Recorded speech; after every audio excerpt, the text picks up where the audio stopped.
నమస్తే welcome to our channel నేను పద్మిని ప్రస్తుతంతో పాటు సీనియర్ జర్నలిస్ట్ అలాగే పొలిటికల్ అనలిస్ట్ ఎమ్మంది రామారావు గారు ఉన్నారు మాట్లాడదాం సార్ నమస్తే సార్ ఎమ్మెల్యే రామకృష్ణారెడ్డిపై సుప్రీంకోర్టు ఆదేశాలను జారీ చేసింది ఆయన కౌంటింగ్ కేంద్రాల్లోకి వెళ్ళొద్దు అని చెప్పి ఆదేశాలను జారీ చేయడం జరిగింది ఎందుకంటే ఆయన తెలిసింది అందరికీ ఈవీఎం మెషిన్స్ ని ధ్వంసం చేయటం ఈవీఎం మెషిన్ లో పాము దూరింది అని చెప్పడం అవి ధ్వంసం చేయటం ఇట్లాంటి చర్యలకి పాల్పడ్డారు కాబట్టి వారిని వెళ్ళకూడదు అని చెప్పి సుప్రీంకోర్టు ఆదేశాలని జారీ చేసింది మరి సుప్రీంకోర్టు ఆదేశాలని శిరసా వహిస్తారా లేకపోతే ఎట్లా ఉంటారు సార్? తప్పదమ్మా, తప్పదు కదా, ఎందుకంటే కోర్టు ఏం ఆదేశించడానికి నిరాకరణ కాకపోతే తప్పు పెద్ద అయిపోద్ది అన్నమాట.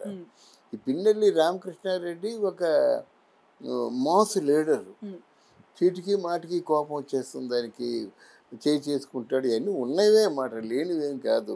ఆ మాచారంలో అక్కడ హింసాకాండ చెలరేగుతుంది, కొట్టుకోవడం తిట్టుకోవడం అంతా ఆ దృష్టిలో ఉన్నాడు. వచ్చి ఎవరు చూసినప్పుడు కూడా కూటమికి వస్తుందని చెప్పేసరికి కోపం వచ్చింది. కూటమికి వస్తుందిరా, అంత ఎంకరేజింగ్గా కూటమి ఉందా అని మొత్తం ఈవెంని కొట్టేశాడు.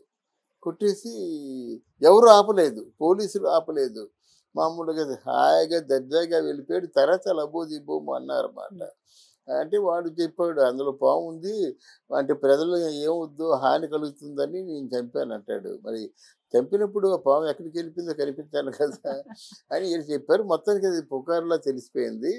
ఈయన చేసిన తప్పేంటంటే జరిగిన పొరపాటు, ఇది కూడా హ్యామ్ కేసు ఇలాగే జరిగిన పొరపాటు ఇలాగ అయిపోయిందని చెప్పుకోవడానికి భయం, చెప్పుకోలేదు. ఇక్కడ వైఎస్ఆర్సీపీ కూడా పెద్ద పట్టించుకోలేదు. ఈయన ఏం చేశాడంటే కేసు పెడదామని, రివర్స్లో కేసు పెడదామని ప్రయత్నం చేశాడు. తర్వాత పోలీసులకి దొరకకుండా ఎక్కడికైనా వెళ్ళిపోదామని మద్రాసులో తలదాచుకున్నాడు, బెంగళూరులో తలదాచుకున్నాడు.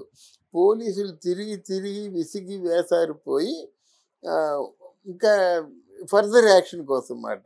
అప్పుడు పిన్నెల్లి రామకృష్ణారెడ్డి మీద ఏమో కేసు పెట్టారన్నమాట. ఆ కేసు తాలూకు వివరాలు తెలుసుకొని, అంటే వాళ్ళు దొరకకుండా ఏం చేద్దామని క్రిమినల్ లాయర్ వీళ్ళందరినీ సంప్రదించారన్నమాట. సంప్రదించిన తర్వాత వాళ్ళు ఏదో పెట్టారు, ఈయన ఒక హైకోర్టులో పిటిషన్ పెట్టాడు, హైకోర్టు తోసి పారేసిందన్నమాట. ఇప్పుడు ఏమైందంటే వాడు చెప్పాడు, కేసు అయింది. అయితే మళ్ళీ దీనికి సుప్రీంకోర్టుకు కూడా ఈయన అటెండ్ అయ్యాడు. నేను ఎలా చేయలేదండి, నేను నిర్దోషి అని చెప్పేసి. అయితే నిర్దోషి అయితే మాకేం కావాలి, ఆర్డర్ ప్రకారంగా వస్తుంది కేసు, ఖచ్చితంగా నీ మీద వాళ్ళు యాక్షన్ తీసుకుంటారు, యాక్షన్ ఫాలో అవ్వాల్సిందని చెప్పాడు. అప్పుడు లేదు, యాక్షన్ ఫాలో అవ్వాల్సిన అవసరం లేదు అని వీళ్ళ తాలూకు లాయర్ వాదించాడు. ఎట్టకేలకి ఈరోజు వచ్చినటువంటి ఒక ఒక నోటీస్ ఏమిటంటే, నువ్వు ఆ బూతులు అంటే ఎన్నికల కౌంటింగ్ బూత్లోకి వెళ్ళే అర్హత నీకు లేదు, నేను నిషేధిస్తున్నావు, దీన్ని నువ్వు మర్చిపోయి వెళ్ళావు అనుకో, నీ మీద తగిన శిక్ష తీసుకుంటాము, జైల్లో కూడా పెట్టవలసిన అవసరం ఉంటుంది. ముందు హెచ్చరిస్తారు, అప్పటికి కూడా కొంచెం చేయి దాటిపోయింది అనుకోండి జైల్లో పెడతారు, దానికి ఇంకా మొహమాటం లేదన్నమాట. అది ఈరోజు ఎలక్షన్ కమిషన్ చెప్తేనే విని చెప్తున్నాను. నంబూరి శేషగిరిరావు గారు ఈ పిటిషన్ ని వేయటం జరిగింది, ఏదైతే ధ్వంసం చేశారో దాని మీద కేసు ఫైల్ చేయడం జరిగింది సార్. అవును, సో ఆయనతో ఏంటి ఫైర్ అంటే ఆయన కొట్టాడు కదా, ఆయన కొట్టాడు, తర్వాత తిట్టాడు. తర్వాత ఏంటంటే ఆయనకి ప్రాణహాని కలిగించే విధంగా కూడా ప్రవర్తించాడు. అందుకని కేసు పెట్టాడు ఆయన. లేకపోతే ప్రాణం విసిగిపోయి ప్రాణం చివుక్కుమని కేసు పెట్టాడు. ఆ కేసులో జరిగిన పర్యవసానాలు అనేది ఇలా జరుగుతుందన్నమాట. ఇక్కడే కాదు, మాచర్లలోనే కాదు, ఆ గురజాల ఆ ప్రాంతాలన్నీ అలాగే ఉన్నాయి, తెనాల్లో కూడా అలాగే ఉంది. మన ఇక్కడ పిఠాపురం అయితే లెక్కే లేదు, అక్కడ చంద్రగిరి చెవిరెడ్డి భాస్కర్ రెడ్డి వాళ్ళకు కొడుకు వీళ్ళందరూ హత్యా ప్రయత్నాలు, కొట్టేయడం, ఆలగడ్డ ఒకటి, ఇవన్నీ బాగా అంటే చట్టాన్ని చేతిలో తీసుకొని వాళ్ళు ఏదో కొంచెం దౌర్జన్యంగా ప్రవర్తించాలంటే వీళ్ళు ముందే అందరూ హెచ్చరించడం వల్ల ఇప్పుడు ఎలక్షన్ కమిషనర్ కూడా సీరియస్గా ఉన్నాడు, అలాగే పోలీస్ కూడా సీరియస్గానే ఉన్నాడు. ఈరోజు ఎలక్షన్ కమిషనర్ చెప్పాడు అన్నమాట, ఆంధ్రదేశంలో మొత్తం 40,000 కోట్లు పోలీసులు వచ్చారన్నమాట. అందులో 4500 మందిని ఆల్రెడీ ముందస్తుగా అరెస్ట్ చేశారు. 12,000 మంది అలజడులు సృష్టించేవాళ్ళమాట. వాళ్ళు కూడా హెచ్చరించారన్నమాట, ఎవరు బయటికి రారు. ఇకపోయినట్టయితే 40,000 మన పోలీస్ బలగాల్ని తీసుకొచ్చారన్నమాట. ఎక్కడ ఏ విధమైనటువంటి గలాభా జరగడానికి వీళ్ళు లేకుండా చూశారన్నమాట. ఇంత స్ట్రిక్ట్గా ఉంది కాబట్టి పెన్నెల్ల రామకృష్ణారెడ్డి లాంటి వాడికి తప్పకుండా శిక్ష పడుతుంది. ఏదైనా అంటే ఆయన లాకి అతీతంగా ఏదైనా బిహేవ్ చేశారంటే మాత్రం శిక్ష పడుతుంది. అంటే ఇప్పుడు ఎలాగో ధ్వంసం చేసినటువంటి కేసు ఎలాగో ఉంటుంది, దాని మీద శిక్ష పడుతుంది అని ఉంటుంది. కొట్టిన కేసు ఉంటుంది, ధ్వంసం చేసిన కేసు ఉంటుంది. తర్వాత అక్కడ ఆ బూత్ తాలూకు బూత్ సెక్యూరిటీగా ఉంటాడు కదా, పోలీసులు వాళ్ళు ఉంటారు కదా, వాళ్ళ మీద కూడా కేసు పడుతుంది. రక్షణ కోసం కదా పెట్టారు. ఆ ప్రేక్షకుల్లా చూస్తున్నట్టయితే వాళ్ళకి ఏముంటుంది, ఏముండదు కదా. అంటే డెఫినెట్గా వాళ్ళు కూడా శిక్షార్హులు. అది సీసీ కెమెరాలు ఉంటాయి కదా, అది ఎలక్షన్ కమిషన్ కూడా చెప్పాడన్నమాట. ఏంటంటే మీకు ఏదైనా ఇబ్బంది కలిగించినట్టయితే వెంటనే కేసు పెట్టేయండి, వెంటనే మాకు ఇన్ఫార్మ్ చేసేయండి, తీసుకుపోతాం అని చెప్పారన్నమాట. అంత పగడ్బందీగా జరుగుతున్నాయి ఈ ఎలక్షన్స్. రణరంగంలానే ఉండబోతుందేమో రేపటి పరిస్థితి అని అనిపిస్తుంది ఎక్కడికక్కడ.